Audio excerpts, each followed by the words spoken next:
দাবি আদায়ে এখনো আন্দোলনে অনড় জুনিয়র চিকিৎসকেরা। নবান্নে মুখ্য সচিবের সঙ্গে বৈঠক হতাশাজনক এবং দাবি পূরণ না হওয়া পর্যন্ত এই আন্দোলন চলবে। দাবি পূরণ না হওয়া পর্যন্ত কর্মবিরতিতেও অনড় থাকলেন জুনিয়র চিকিৎসকেরা। বৈঠক শেষে সাংবাদিকদের মুখোমুখি হয়ে এমনটাই জানিয়েছেন জুনিয়র চিকিৎসকেরা। মাননীয় মুখ্যমন্ত্রী আমাদের প্রত্যেক মাসকট স্পিন কন্ট্রোল ল্যাবের পরীক্ষায় এটি প্রমাণিত। কেয়াসেট আলোপেক্স পেন্টা অ্যাক্টিভ নতুন চুল গজাতে সাহায্য করে, চুল পড়া বন্ধ করে। Keyaseth alopex penta active 10 hair fall প্রবলেমের একমাত্র সলিউশন।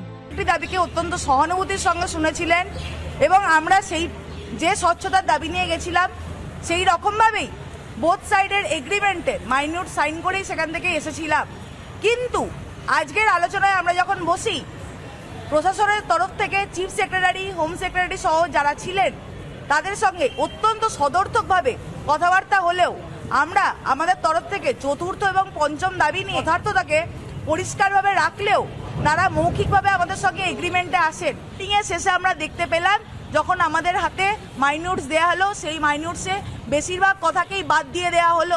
এই ভূমিকা থেকে আমরা হতাশ এবং তাদের সদিচ্ছা সম্পর্কে আমাদের প্রশ্ন উঠছে। আজকের আলোচনার এই যে পরিণতি এবং সামান্য একটি লিখিত মাইনিউটস দিতে, মাইনিউটসের দাবিগুলো ইনক্লুড করতে তাদের যে আমাদের খানিক অনাস্থার জন্ম দিচ্ছে। আন্দোলনের যে ন্যায়সঙ্গতা, 9 তারিখের যে ঘটনাকে সামনে রেখে যে নৃশংসতা পশ্চিমবঙ্গের বুকে উঠে এসছে তাকে মান্যতা দিয়ে এবং হসপিটালের মধ্যে যদি নর্মাল পরিবেশ তৈরি করতে হয়, আমাদেরকে আবার কাজে ফিরতে হয়, আমাদের সহপাঠিনীকে যে ঘটনা ঘটেছে তার জন্য তার সুরক্ষা এবং সেফটির প্রসঙ্গ যদি সেই ঘটনা যাতে সুরক্ষিত করতে হয়, সেফটি সিকিউরিটি যাতে সুরক্ষিত করতে হয়, কোনো ছাত্রছাত্রীকে যাতে থ্রেট কালচারের মুখে না পড়তে হয়, আর সেই জন্য আমরা মনে করি এই অ্যাডভার্সিভগুলো যে ডাইরেক্টিভগুলো আসার কথা সেই ডাইরেক্টিভগুলো নিয়ে আলোচনা করতেছিলাম, এগুলো অত্যন্ত জরুরি। সেই জরুরির জায়গা থেকে আমরা বলতে চাই অতি দ্রুততার সাথে এই জায়গাটাকে দেখা হোক এবং আমাদের হসপিটালের সাথে যে আমরাও তো অতি দ্রুততার সাথে কাজে ফিরতে চাই। তাহলে কাজে ফিরতে গেলে আমাদের যে দাবি দেওয়া ছিল, যে ন্যূনতম দাবি দেওয়া, সেই ডাইরেক্টিভের অপেক্ষায় আমরা আছি। আমরা মনে করি যে রাজ্য প্রশাসন যদি আমাদের আন্দোলনের প্রতি সদর্থক থাকেন এবং আমাদের দাবিকে ন্যায়সঙ্গত বলে মনে করেন, আমি মনে করি অতি দ্রুততার সাথে তারা এই পদক্ষেপ গ্রহণ করবেন।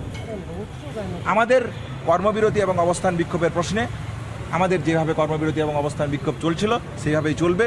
আমরা ডিরেক্টিভের অপেক্ষায় আছি। ডিরেক্টিভ দিলে আমরা আমাদের অবস্থান এবং কর্মবিরতি সম্পর্কে সুনির্দিষ্ট দাবি আপনাদের কাছে রাখব।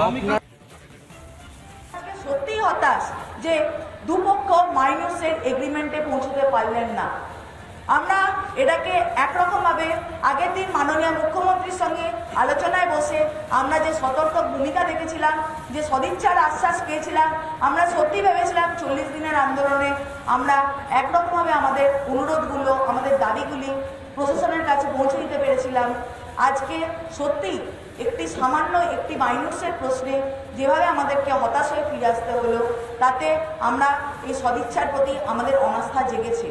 কিন্তু এরপরেও যেভাবে চিফ সেক্রেটারি স্যার আমাদেরকে বলেছেন যে কালকে সকালের মধ্যে ডিরেক্টিভ সংক্রান্ত যে আমাদের দাবি সংক্রান্ত যে ডিরেক্টিভগুলি তার মেল ওনার কাছে পাঠাতে, আমরা এখনো সেই মেল পাঠাবো। আমরা অপেক্ষা করব প্রশাসনের তরফ থেকে কোনো একটি সদর্থক ভূমিকা নেওয়ার।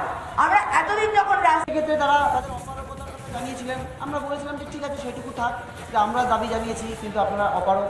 বাকি প্রত্যেকটা প্রশ্নে, রোগী পরিষেবার প্রশ্নে, সুরক্ষার প্রশ্নে, সিসিটিভির প্রশ্নে, আইসিসির প্রশ্নে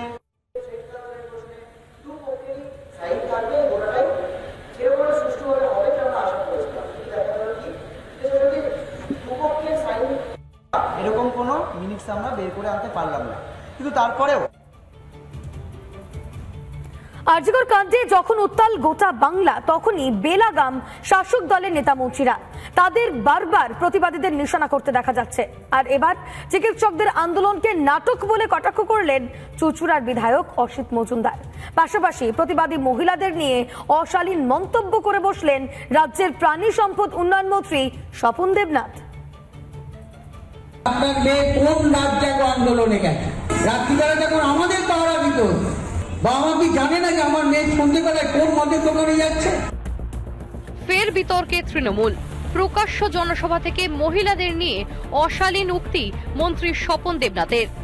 আপনার মেয়ে কোন রাত জাগো আন্দোলনে গেছে, রাত্রিবেলা যখন আমাদের পাহারা দিত, বাবা মা কি জানে না যে আমার মেয়ে সন্ধ্যেবেলায় কোন মদের দোকানে যাচ্ছে?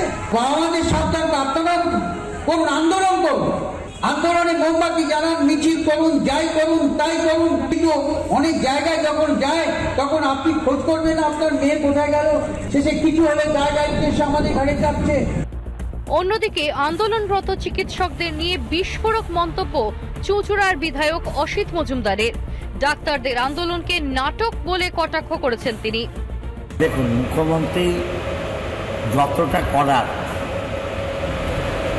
ততটাই করছে, এরপরেও ডাক্তাররা যেটা চালাচ্ছে, যারা এগুলো করছে পাশের বাড়ির লোক মরলে তার সাথে ঘাটে যায় না, শ্মশানে যায় না, তারা এইসব করছে।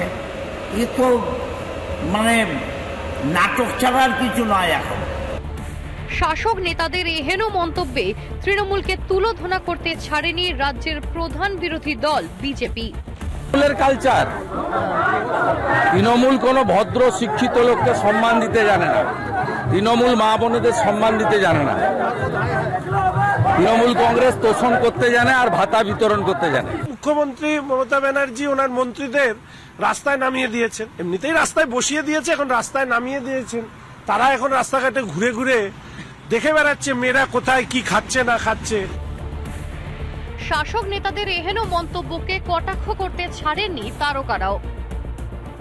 প্রতিবাদটা হওয়াটা জরুরি। কেউ বুকে ব্যাজ লাগিয়ে প্রতিবাদ করছেন, কেউ প্রতিবাদের কথা লেখা টি শার্ট পরে প্রতিবাদ করছেন, কেউ গান গেয়ে, কেউ ছবি এঁকে, যেমন ভাবেই হোক আমাদের অনেক দেরি হয়ে গেছে, প্রতিবাদটা আমাদের করতেই হবে। That's it.